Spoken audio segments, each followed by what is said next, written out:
Assalamualaikum warahmatullahi wabarakatuh.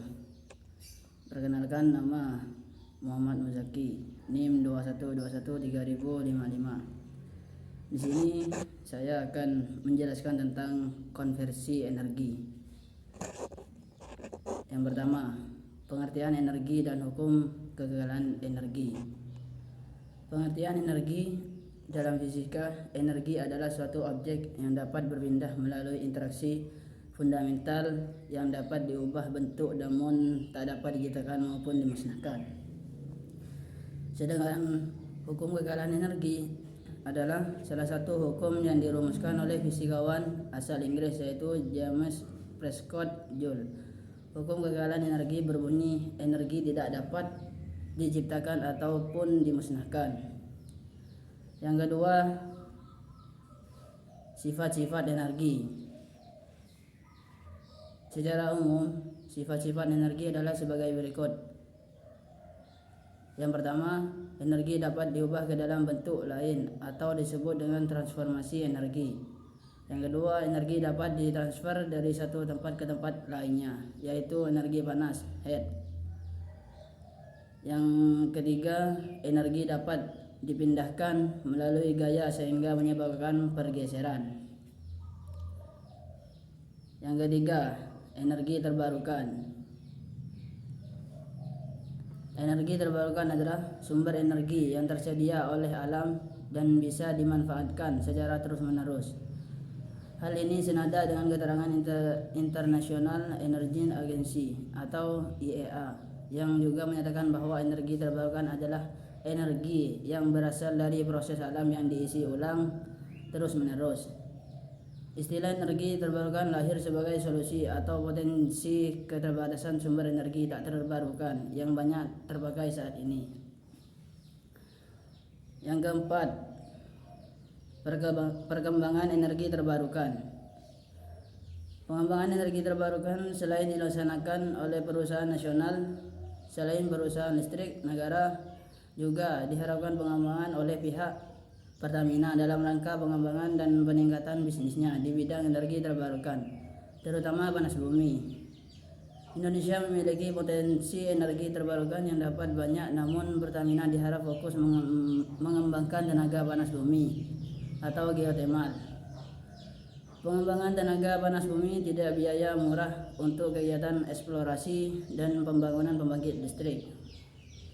Selain energi panas bumi, Pertamina ke depan diharapkan bisa memproduksi biofuel karena Pertamina adalah salah satu pemakai biofuel untuk mencampur ke dalam bahan bakar fosil yang diproduksinya dan menjualnya kembali dengan diproduksinya dan menjual kembali dengan bermerek biosolar. Maka untuk masa mendatang Pertamina diharapkan bisa memproduksi biofuel. Yang kelima, strategi pemerintah mempercepat perluasan penggunaan energi terbarukan. Strategi pengembangan energi terbarukan adalah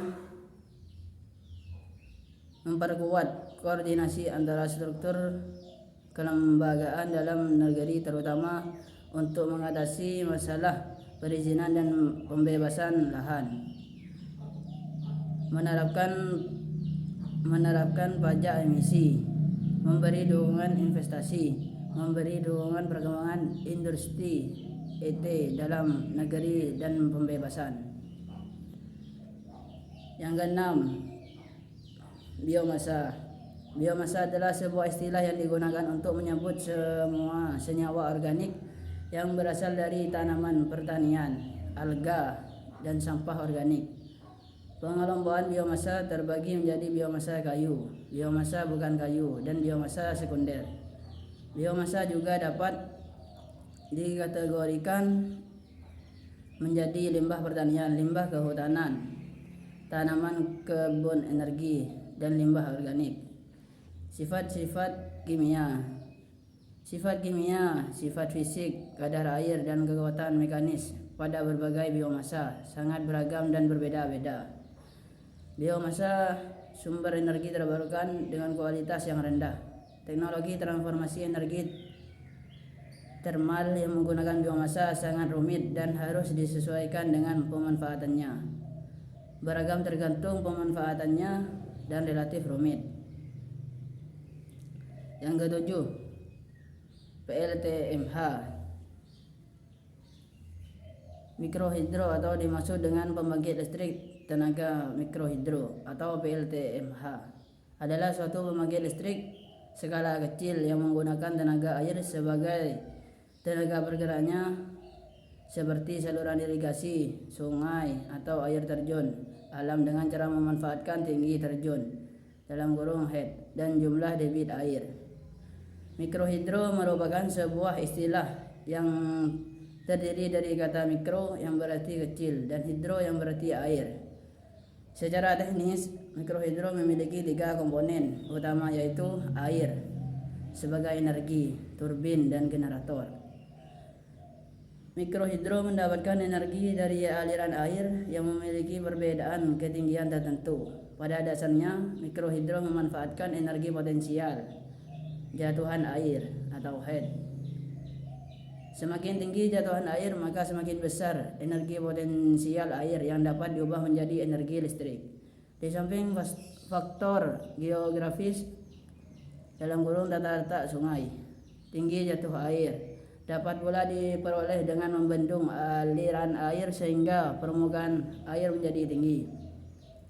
Air dialirkan melalui sebuah pipa pesat ke dalam rumah pembangkit yang pada umumnya dibangun di bagian tepi sungai untuk menggerakkan turbin atau kincir air mikrohidro. Sekian dari presentasi saya. Apabila ada salah kata, mohon dimaafkan. Assalamualaikum warahmatullahi wabarakatuh.